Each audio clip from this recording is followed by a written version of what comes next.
Hey everybody. This is going to be an audiobook recording of pages 61 through 70 in Buddha in the Attic, the chapter titled The Children. This will help you with your first assignment on writing good paragraphs. The children. We laid them down gently, in ditches and furrows and wicker baskets beneath the trees. We left them lying naked, atop blankets on woven straw mats at the edges of the fields. We placed them in wooden apple boxes and nursed them every time we finished hoeing a row of beans. When they were older and more rambunctious, we sometimes tied them to chairs. We strapped them onto our backs in the dead of winter in Reading and went out to prune the grapevines, but some mornings it was so cold that their ears froze and bled.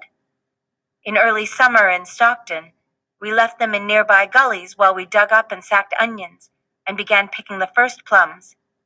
We gave them sticks to play with in our absence and called out to them from time to let them know we were still there. Don't bother the dogs, don't touch the bees, don't wander away or Papa will get mad. But when they tired and began to cry out for us, we kept on working, because if we didn't, we knew we would never pay off the debt on our lease. Mama can't come. And after a while their voices grew fainter, and their crying came to a stop. And at the end of the day, when there was no more light in the sky, we woke them up from wherever it was they lay sleeping and brushed the dirt from their hair. It's time to go home. Some of them were stubborn and willful and would not listen to a word we said. Others were more serene than the Buddha. He came into the world smiling. One loved her father more than anyone else. One hated bright colors. One would not go anywhere without his tin pail. One weaned herself at the age of 13 months by pointing to a glass of milk on the counter and telling us, "I want." Several were wise beyond their years. The fortune teller told us he was born with the soul of an old man. They ate at the table like grown-ups. They never cried. They never complained. They never left their chopsticks standing upright in their rice. They played by themselves all day long without making a sound while we worked nearby in the fields. They drew pictures in the dirt for hours. And whenever we tried to pick them up and carry them home, they shook their heads and said, "I'm too heavy," or "Mama, rest." They worried about us when we were tired. They worried about us when we were sad. They knew, without our telling them, when our knees were bothering us, or it was our time of the month. They slept with us at night, like puppies, on wooden boards covered with hay. And for the first time since coming to America, we did not mind having someone else beside us in the bed. Always we had favorites. Perhaps it was our firstborn, Ichiro, who made us feel so much less lonely than we had been before. My husband has not spoken to me in more than 2 years. Or our second son, Yoichi, who taught himself how to read English by the time he was 4. He's a genius. Or Sunoko, who always tugged at our sleeve with such fierce urgency and then forgot what it was she wanted to say. "It will come to you later," we would tell her, even though it never did. Some of us preferred our daughters, who were gentle and good, and some of us, like our mothers before us, preferred our sons. They're the better gain on the farm. We fed them more than we did their sisters. We sided with them in arguments. We dressed them in nicer clothes. We scraped up our last pennies to take them to the doctor whenever they came down with fever, while our daughters we cared for at home. I applied a mustard plaster to her chest and said a prayer to the god of wind and bad colds. Because we knew that our daughters would leave us the moment they married, but our sons would provide for us in our old age. Usually, our husbands had nothing to do with them. They never changed a single diaper. They never washed a dirty dish. They never touched a broom.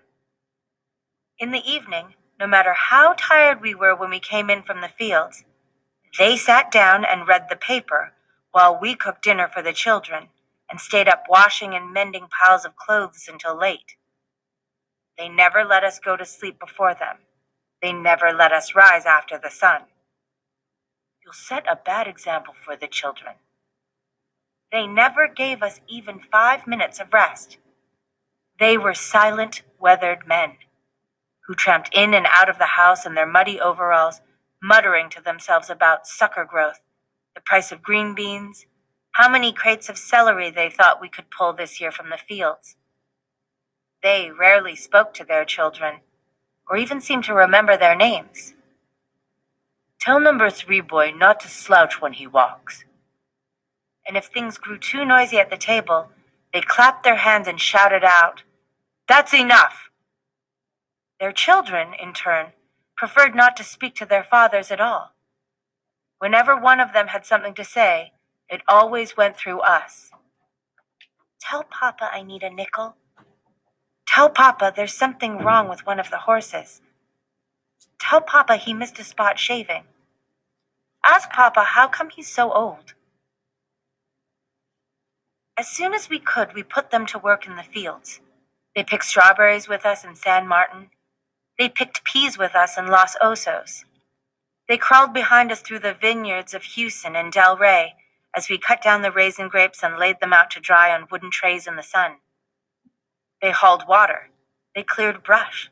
They shoveled weeds. They chopped wood. They hoed in the blazing summer heat of the Imperial Valley before their bones were fully formed.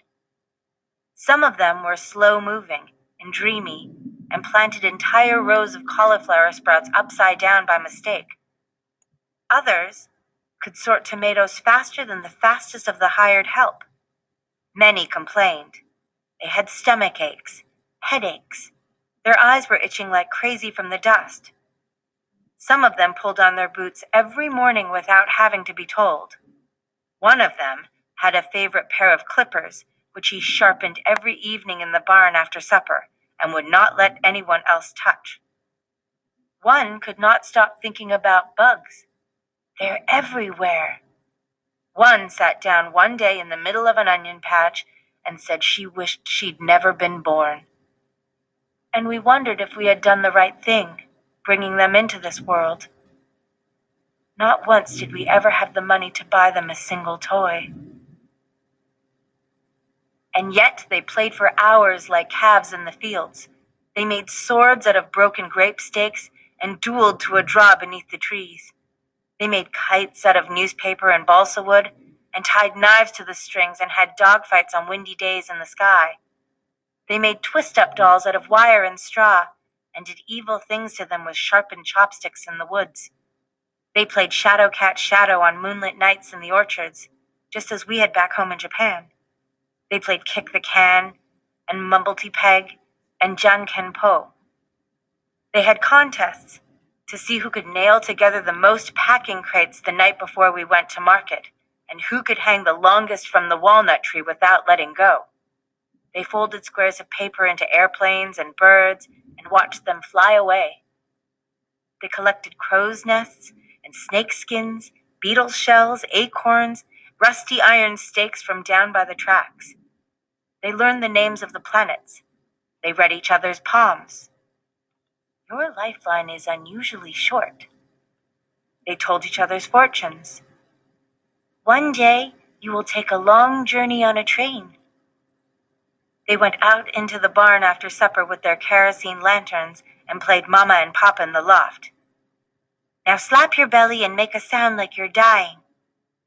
And on hot summer nights, when it was 98 degrees, they spread their blankets out beneath the peach trees and dreamed of picnics down by the river, a new eraser, a book, a ball, a china doll with blinking violet eyes, leaving home one day for the great world beyond. So, my screencast is about to end because I can only make screencasts 10 minutes long. This section of the book actually paused on page 66 by the top. So, the next screencast that I will make will pick up on page 66 where it says Beyond the Farm.